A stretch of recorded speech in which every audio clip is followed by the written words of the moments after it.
운동하는 선수들도 정상에 올라가려고 한다면 그 정상까지 가기 위해서는 자기 자신이 가지고 있는 기술이 최상위급이 돼야 돼요.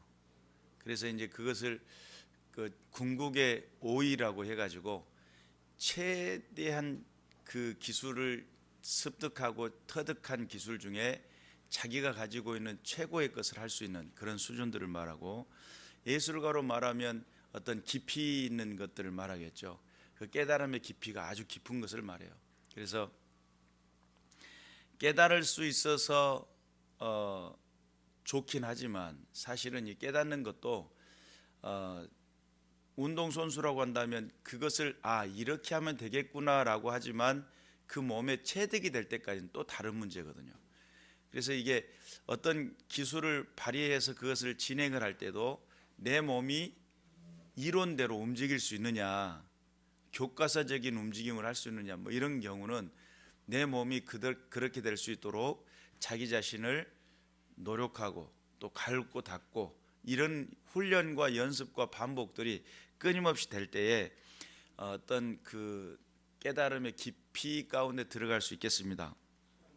그래서 궁극의 기술을 만들어낸다든지 예술의 극치를 만들어내는 것을 오의라고 그렇게 표현하는데, 오늘 우리가 이 예수님의 말씀을 통해 가지고 배워나가는 그 측면에서는 사실은 많은 것들을 가지고 우리가 육체를 입고 살아가는 동안에 여러 가지 많은 것들을 우리 육체의 습관들이 있잖아요. 내가 하나님의 뜻대로 반응하고 순종하고 믿음대로 살아가는 어떤 그런 것들을 해야 된다라고는 알기는 아는데, 우리가 가지고 있는 습관들이 있어요. 죄를 향해 달려가고 쉽게 포기하기를 쉽게 하고 하나님을 믿는 믿음이 아닌 내 수단과 방법과 내 경험이 무엇을 해요?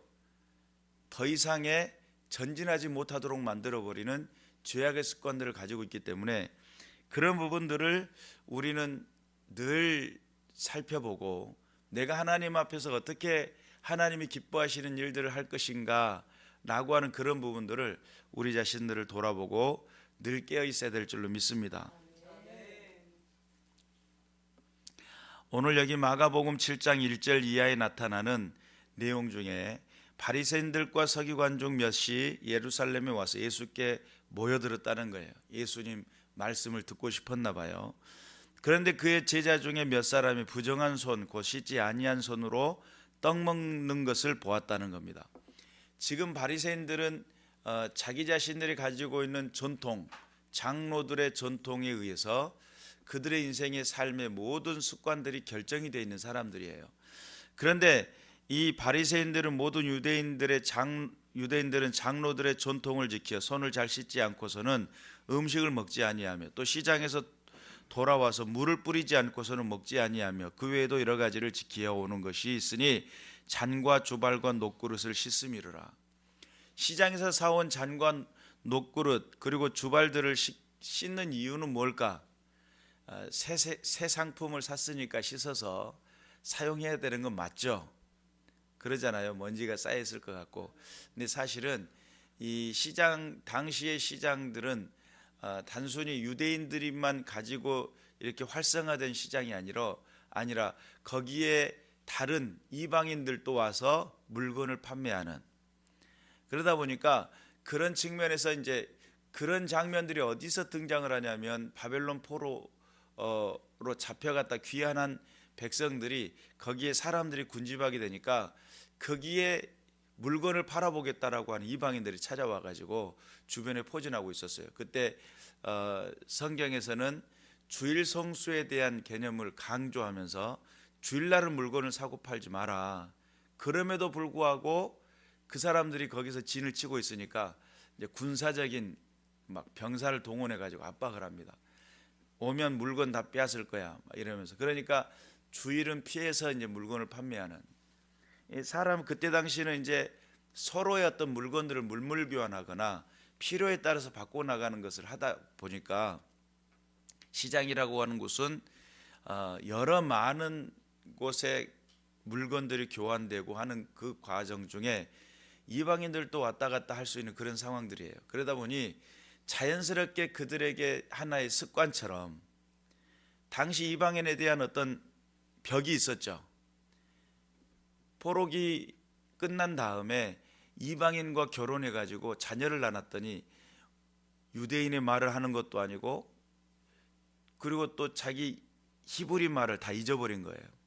그러니까 그것 때문에 이방인과 결혼한 사람들은 다 헤어져라 하는 거. 그래가지고 섞이는 것이 나라가 멸망하게 되는 이유다라고 결론을 내려요.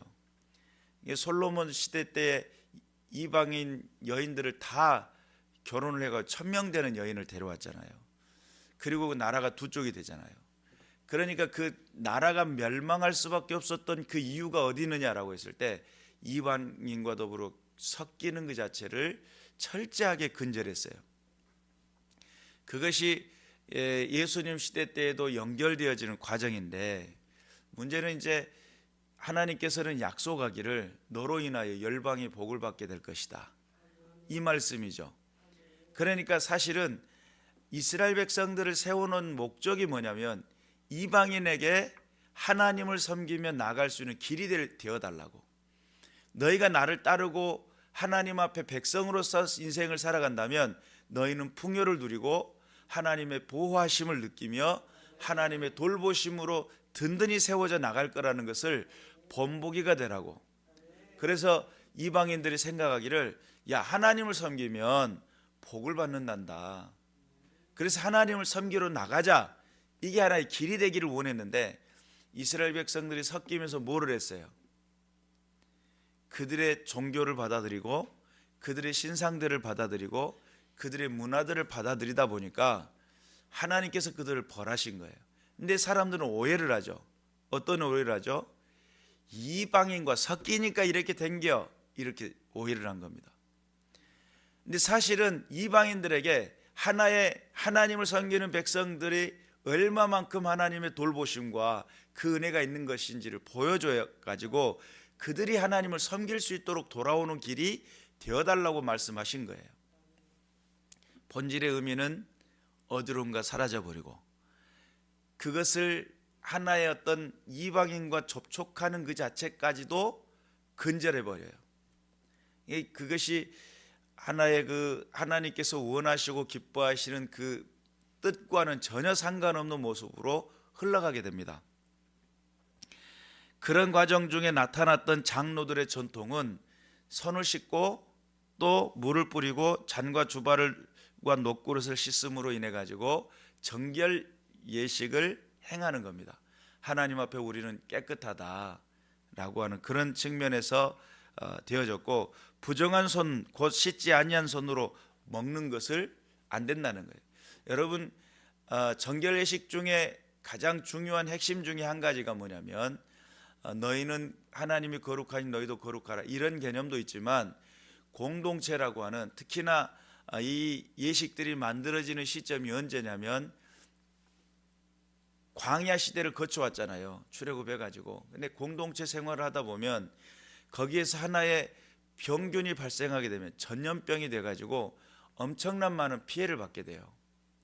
지금 요즘 환절기가 가지고 감기가 유행하죠. 그래서 감기가 오면 자연스럽게 다른 사람에게 그 감기가 옮겨갈 수가 있기 때문에 우리는 마스크도 쓰기도 하고 또 손발을 깨끗이 씻고 잠도 일찍 자고 약도 먹고 이래야 돼요. 근데 당신은 약이 없잖아요. 약이라 해봤자 민간요법이고. 그런데 그래서 나을 수 있는 그런 것들이 참 빈약하고 어렵다 보니까 하나의 병균들이 움직이게 되면 문제가 발생하니까 그들이 스스로 공동체를 지키는 개념으로 손을 씻고 먹자. 왜냐하면 결국은 우리 입으로 들어가는 것들이 우리의 몸을 병들게 만드는 것이니까 이런 개념들도 함께 포함이 됐겠죠. 자, 그런 측면에서 하나의 공동체 생활을 청결하게 하고 육체적인 질병이 퍼지지 않도록, 그래서 그 공동체가 훼손되지 않고, 또 이것을 좀 더 확대해서 해석을 하자면 우리 공동체가 훼손되지 않는 것은 하나님께 영광을 돌리는 것이라고까지도 진행이 됩니다. 그러니까 하나님의 영광을 가리우는, 우리가 훼손되는 건 하나님의 영광을 가리우는 거야 라는 개념까지도 이해가 되겠죠. 그러다 보니 그것이 더 강화가 되고 더 훈련을 시키려고 노력을 했어요. 당시 그러한 모든 행위들을 가지고 바리새인들과 서기관들이 예수께 묻되 당신들의 제자들은 장로들의 전통을 준행하지 아니하고 부정한 손으로 떡을 먹나이까, 이렇게 이야기를 했어요. 그리고 거기에 있는 지금 예수님의 제자들은 어부 출신들이잖아요. 그러니 바닷가에서 일을 하다가 배가 고프면 생선 고소 먹기도 하고 이런 사람들이다 보니까 그런 전통에 대한 깊이 있는 이해가 부족할 수도 있겠죠. 그런데 그들은 무엇으로 부름받았어요? 예수님의 제자로 부름받았어요. 예수님의 제자들이 사회의 어떤 통념의 가치에는 조금 벗어날 수는 있을 수 있어요. 그러나 하나님을 믿는 믿음 안에서 진정한 하나님께서 부정하다, 정결하다의 개념을 예수님이 오늘 딱 정리해 가지고 말씀을 하십니다. 6절에 보니까 이사야가 너희 외식하는 자에 대해 잘 예언하였도다. 기록하였으되 이 백성이 입술로는 나를 공경하되 마음은 내게서 멀도다. 입술로는 하나님의 영광이라고 하는 개념으로 전진합니다. 그리고 그런데 하나님, 그들의 마음속에 하나님이 계시지가 않아요. 하나님을 섬긴다고 하면서도 어떤 행위적인 것은 뭔가를 하나님을 섬기는 어떤 행위들은 있어요. 그런데 그 중심 속에는 누가 안 계셔요? 하나님이 안 계셔요. 그래서 그 하나님이 안 계신 그 사건들 때문에 예수님은 입술로 나를 공경하되 마음은 내게서 멀도다. 7절에 보니까 사람의 계명으로 교훈을 삼아 가르치니 나를 헛되이 경배하는도다 하였느니라. 사람들과의 관계 속에서 예의를 차리잖아요. 사람들은 저 사람 앞에서 우리는 예의를 차리잖아요. 그래서 사람이 이런 생각을 가지고 있고 이런 모습을 가지고 있으면 그래, 우리는 예의를 갖춰서 그렇게 행해야지 라고 생각을 하고 상대를 배려하는 마음으로 예의를 갖춰서 먹을 때도 조심하고 행동도 조심하고, 왜요? 상대에 대한 예의를 가지고 있으니까. 그런데 중요한 것은 하나님에 대한 예의가 없다는 거예요. 하나님이 싫어하는 것인지 좋아하는 것인지를 분별하지 못하는 거예요. 하나님이 기뻐하시는 것인지, 하나님께서 정말 그것 때문에 십자가에 죽으셨다라고 하는 그런 개념마저도 이해가 안 되는 거예요. 그래서 입술로는 하나님을 공경하고 하나님의 백성이라는 이름을 가지고는 있지만 문제는 하나님이 정작 기뻐하는 것과는 전혀 상관없는, 사람에게 예의를 차린다고 하면서 하나님의 자녀된 백성의 삶의 태도를 버려버리는, 사람을 보면서 사람을 존중히 여기는 개념을 가지고 있으면서 하나님의 명령을 거스르게 되는, 여러분, 나를 주장하고 내 생각을 관철시키기 위해서 하나님을 무시해요? 그거 되는 말이에요? 안 되는 말이에요? 안 되는 말이죠. 그래서 예수님은 그것을 딱 지적을 합니다. 8절에 보니까 너희가 하나님의 계명을 버리고 사람의 전통을 지키느니라. 그러니 이 사람들이, 바리새인들은 얼마나 당황했겠어요. 바리새인 당황, 그리고 서기관 당황. 아니, 우리가 하나님의 계명을 얼마나 열심히 지켰는데 이게 도대체 무슨 말이냐 했겠죠. 그때 예수님께서 무슨 이야기를 하냐면, 너희가 너희 전통을 지키려고 하나님의 계명을 잘 버리는도다. 모세는 내 부모를 공경하라 하고 또 아버지나 어머니를 모욕하는 자는 죽임을 당하리라 하였거늘, 너희는 이르되 사람이 아버지에게나 어머니에게나 말하기를 내가 두려 유익하게 할 것이 고르반이라는 뜻이 뭐냐면 하나님께 드림이라는 뜻이에요. 고르반, 그러니까 우리에게 익숙지 않잖아요. 근데 이 뜻이 뭐냐면 하나님께 드림이 되었다고 하기만 하면 그만이라 하고, 그러니까 부모를 공경하는데, 부모를 공경하기 위해서 지금 우리 부모님이 80세시니까 앞으로 20년 산다고 생각하고 얼마 계산을 해서 하나님 앞에 드려버려요. 그리고는 뭐라고 그래요? 내가 할 의무는 다 했다. 부모를 공경하지 않는 거예요. 여기서 공경하다라는 뜻이 존경하다라는 뜻이 함께 포함이 되어 있어요. 부모를 존경하고 부모가 못났어도 여러분을 이 땅에 존재케 하실 수 있는 분이 부모예요. 부모가 못났어도, 부모가 조금 연약해 보이고 부족해 보여도 부모로서, 부모라는 그 이름만으로도 존경받기 합당한 사람이에요. 사회 속에서 부모가 조금 뭔가 또 색다른 모습을 가지고 부끄러움은 내 몫인가 이렇게 생각할 수 있을지는 모르지만, 그럼에도 불구하고 부모는 여러분의 삶의 생을 시작하게 하신 분이 부모예요. 하나님은 그것에 대해서 명확하게 인식을 하고 계시고, 내 부모를 어떻게 하라고요? 공경하라고 그랬죠. 아버지나 어머니를 모욕하는 자, 욕하고 저주하고 악담하는 것, 앞에서는 못하는데 뒤에서 뒷담화, 뒤에서 막 욕하고 악담하는 거, 이러면 성경에서는 그 제목이 뭐예요? 돌로 맞아 죽는 제목이에요. 돌로 쳐 죽였어요. 이런 자녀들은.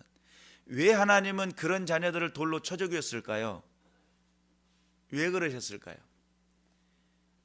그런 사상과 생각을 가지고 있는 자녀가 공동체를 이루어 나가고 그 세대가 성장해 가지고 부모 세대가 됐을 때에 얼마만큼 악해지겠어요. 악의 근원을 하나님 원치 않아요. 그 공동체는 건강해야 되고, 그 공동체는 하나님을 섬기는 공동체가 돼야 되고, 그 공동체는 하나님의 뜻에 순종하는 그런 공동체가 되기를 하나님은 원하고 계셨어요. 그런데 그 공동체를 무너뜨리는 가장 기본적인 게 뭐냐면 그들의 생각과 사고예요. 가정을 무너뜨릴 때도요, 단순합니다. 서로 헐뜯어 보세요. 얼마 가지 않아요. 오래 가지 않습니다. 서로 무관심하고 서로 헐뜯고 서로 미워하고 사는 게 아니죠. 웃는 게 아니죠. 서로의 어떤 그 가지고 있는 것에 맞춰준다는 것도 한계가 있어요. 서로를 맞추며 서로 나간다는 게 한계가 있어요. 그러니까 헐뜯기 시작하면, 서로를 존중하지 않기 시작하면 뭐가 되냐면, 거기는 하나님께서 원하는 공동체가 될 수가 없어요. 하나님이 기뻐하시는 공동체가 될 수가 없어요. 그래서 정말 가정을 세우기를 원하잖아요. 그러면 세상에 악담을 하고 세상을 향하여서 하는 그런 것들을 멈추세요. 또 상대를 향해서 악담하는 거 멈추세요. 배려하고 살펴볼 줄 알고 사랑할 줄 알고 협력할 줄 아는 그런 관계를 만들어 나가고 힘있게 살아가야 돼요. 그래야 더 좋은 것들로, 더 행복한 것들로 하나님이 채우시지, 그렇지 않으면 그러한 모든 관계 속에 어그러짐은 결국은 무너지게 된다는 거 믿으시길 주님 이름으로 축원합니다. 그래서 부모를 공경하라. 아버지나 어머니를 모욕하는 자는 죽임을 당하리라. 11절에 보니까 사람이 아버지에게나 어머니에게나 말하기를 내가 되려 유익하게 할 것이 곧 고르반, 하나님께 드림이 되었다고 하기만 하면 그만이라는 거예요. 그래서 자기 의무를 다 했기 때문에 나는 부모에 대해서 더 이상 신경 쓰지 않아도 돼요 라고 하는 것 자체가 결국은 누구를 무시하게 되는 거냐면 하나님을 무시하게 되는 거예요. 자기 아버지나 어머니에게 다시 아무것도 드리기를 허락하지 아니하여 너희가 전한 전통으로 하나님의 말씀을 폐하며 또 이같이 일을 많이 행하느니라 하시고, 무리를 다시 불러 이르시되 너희는 내 말을 듣고 깨달으라 그래요. 여러분, 신앙이라고 하는 건 깨닫는 데 있습니다. 우리 인생 속에 정말 하나님이 기뻐하시는 것이 무엇일까라고 하는 부분이 깨달아져야 삽니다. 깨달아져야 돼요. 옆에 한번 인사 한번 하시죠. 우리 깨달읍시다.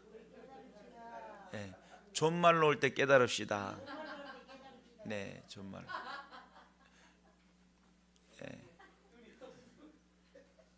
우리가 깨달아야 돼요. 무지해가지고 멸망당하는 거 안 좋습니다. 깨달아야 삽니다. 그래서 사람은 깨달은 만큼 믿음의 영역이 넓혀져요. 하나님에 대해서도 마찬가지예요. 하나님을 그래서 바울은 그래요. 그리스도의 그 지식의 분량까지, 그리스도까지의 그 지식에 도달할 정도로 그 지식이 풍성해지기를. 우리 인생 속에 하나님을 알고 하나님을 경험한다는 것도요, 하나님을 아는 만큼 섬기게 되고 하나님을 아는 만큼 믿고 따를 수가 있어요. 하나님을 모르면, 하나님이 그런 분이시라는 것을 모르면 우리는 거기에서 실수를 해요. 그리고 나중에 뭐라고 그래요? 몰라서 그랬다고. 나한테 가르쳐준 사람이 없어서 그랬다고. 하나님이 그렇게 우리를 사랑하시기 위해 십자가에 달려 돌아가신 예수 그리스도뿐만 아니라 제대로 믿지 않고 주님 앞에 온 사람들을 심판하시는 하나님이라는 개념을 몰랐다고. 우리 목사님이 사랑 이야기만 했지 한 번도 심판에 대한 이야기를 안 하셨다고. 그래서 내 마음대로 살고 악담하고 헌담하고 그리고 미워하고 분쟁하는 거 좋아하고 그렇게 살았는데 그것이 하나님 앞에 혼날 일이었어요. 이러면 얼마나 깝깝하겠어요. 우리가 깨달은 만큼 하나님을 섬길 수가 있어요. 우리가 깨달은 만큼 내 인생 속에 끊어낼 건 끊어내고 취할 건 취할 수가 있어요. 그래서 여러분 깨달을 때 무엇가 정말 유익한지, 어떤 것이 정말 내 인생 속에 정말 필요한 것인지를 알아야 됩니다. 우리가 망해가고 있는데 그 망하고 있는 것은 그 경점이 어디서부터 되어지는지를 모르니까 그걸 안 망해 보겠다고 그렇게 붙들고 있다가 망하고 나면 많이 아프잖아요. 근데 망하는 이유에 대한 그것을 알고 나면 자기 자신이 왜 실패를 하고 있고 왜 망하고 있는지를 알게 되면 그 지점에 대해서 연구하게 되고 그 지점을 내가 그렇게 해서는 안 되겠다라고 결론을 내려서 결단을 하게 되잖아요. 그러니까 우리가 깨닫지 못하면 결국은 망하게 돼요. 깨달을 때에 내 인생 속에 어떻게 행동을 해야 되겠다 알게 돼요. 병원에서 진단해가지고 당신은 지금 당뇨의 경계가 왔습니다. 또는 고지혈증의 경계가 왔습니다. 고혈압의 경계가 왔습니다. 약을 드셔야 되겠는데요. 그러면 그때 의사 말을 듣고 나니까 수치를 보여주니까 오메 죽게 생겼네. 이렇게 되면 합병증이 오겠는데 깨달은 다음부터 뭐를 하죠? 약을 먹고 살을 빼야 되겠고 먹고 싶어 죽겠는데 막 참아야 되니까 환장하겠고 그리고 또 그것을 하다 보니까 체중 관리가 중요하다는 걸 알고 살을 빼고 나면 이제 살이 많이 빠지면 그런 어떤 성인병들이 많이 줄어들어요. 아시는 목사님 한 분이 살을 상당히 많이 뺐어요. 전에는 얼굴도 통통 몸도 통통 배도 올챙이 배처럼 나왔었던 분이신데 이분이 상당히 많이 키로수를 빼고 다이어트를 몇 개월 거쳐가지고 오면 어디 아프시냐고 할 정도로 뺐어요. 그리고 자기가 평상시 먹었던 약을 4가지인가 3가지인가를 끊었어요. 정상으로 돌아버린 거예요. 그러니까 살이 참 비만이 가지고 있는 게 엄청 안 좋죠. 그러니까 그것을 딱 깨닫고 나니까 뭐를 해요? 아, 다이어트 해야 되겠다. 식단 관리하고 운동도 해야 되겠다. 그거 결단하게 되죠. 아니 신앙은 어떻겠어요? 신앙은 하나님 안에서 내 삶을 도우시고 축복하신 하나님의 은혜가 있는데 그 은혜를 정확히 알고 깨닫고 나니까 아, 내가 하나님 앞에 거스리는 죄가 이거구나. 내가 하나님의 뜻대로 인생을 산다고 했지만 하나님을 인정해 드린다고 생각했지만 정작 내 인생 속에 하나님이 나와 상관없는 나는 그런 인생을 살아왔구나. 그걸 깨닫는 순간 내 인생에 유익한 것이 무엇인지를 알겠죠. 말씀 붙들어야지. 하나님의 뜻대로 살아야지. 결론을 내리게 돼요.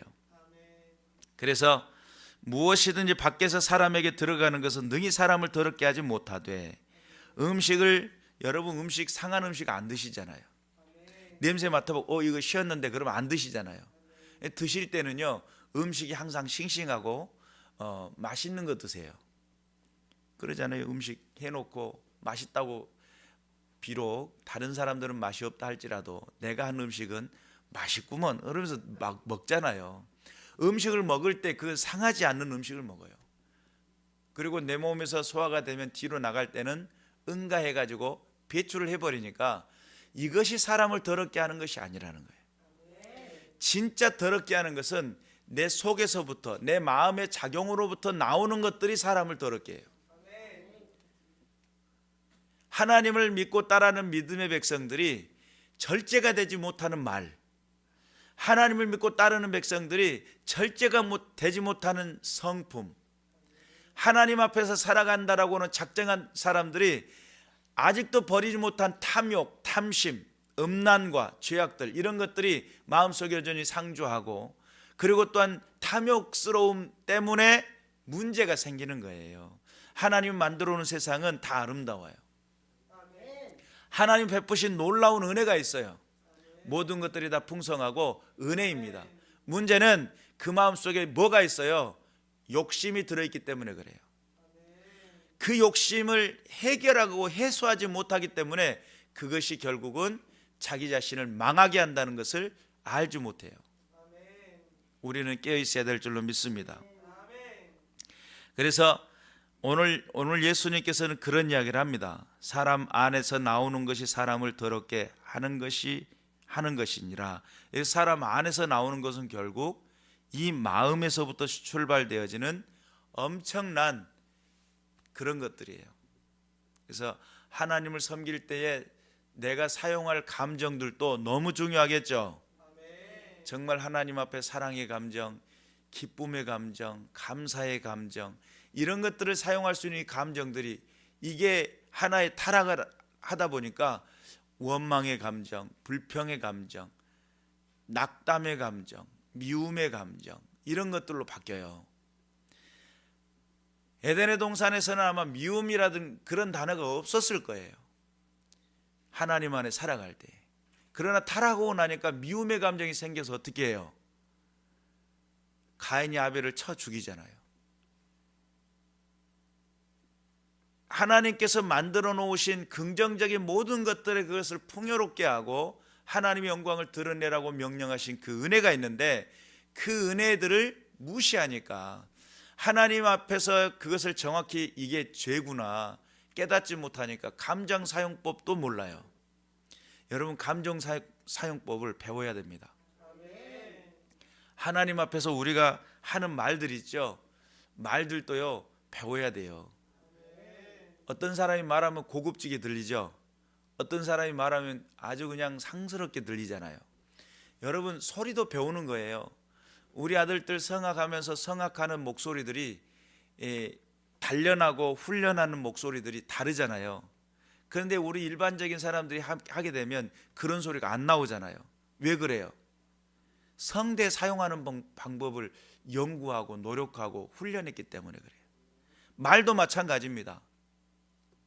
여러분, 운전도 마찬가지예요. 운전을 이 사람은 잘하는 사람, 못하는 사람, 거기에 가장 영향력을 많이 미치는 게 뭔 줄 아세요? 코너링하고 브레이크 사용이에요.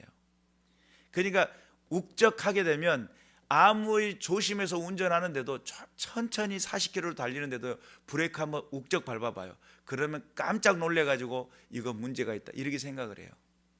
그것도 빨리 달리는데도 자연스럽게 가는 사람 있죠. 코너링 할 때 속도를 줄이고 또 서야 될 때 브레이크를 자연스럽게 밟아주는 거예요. 그 훈련이 돼야 돼요. 안 그러면 잘 운전하는 것 같은데도 멀미가 생기고요. 잘하는 것 같은데도 자꾸 막 속에서 막 짜증이 올라와요. 참말로 이렇게까지 운전을 심하게 화가 난다 이러면 짜증이 올라와요. 근데 그런 차이점이 어디서 있냐면, 달리는 것도 중요하지만 서고 돌아가는 부분들을 자연스럽게 할 수 있으면 돼요. 그게 기술이에요, 기술. 근데 그것도 배워야 돼요. 성악할 때 성대를 훈련하는 것을 배우는 것처럼 우리가 관계에서 만들어 나가는 모든 것들도 배움이 필요해요. 말도 조리 있게 할 줄 알아야죠. 두각에 자기 하고 싶은 대로 툭 던져놓으면 받을 수 있는 사람이 그렇게 많지 않아요. 그러니까 자연스럽게 이것이 할 수 있도록 언어도 순화시킬 줄 아는 그런 것도 필요하고요. 그리고 또한 관계라는 것도 마찬가지예요. 배움이 필요해요. 사랑하는 것도 처음 해보면 자기 방식대로 사랑하다 나중에는 어떻게 되죠? 상대방 방식으로 바뀌는 게 사랑이에요. 안 바뀌는 것은 그 고집이 심한 거예요. 상대를 배려하지 않는 사랑은 폭력이 될 수가 있어요. 신앙도 마찬가지예요. 신앙은 어떤 개념이냐면 하나님을 섬기는 개념이잖아요. 아니 섬긴다라고 하고 있는데 하나님이 불편해 하시는데 그걸 모르고 자꾸 뭐를 하고 있어요. 내 방식대로 하나님 섬긴다고 하니까 아니 그거 말고 안돼 자기 방식대로. 이것도 문제가 돼요.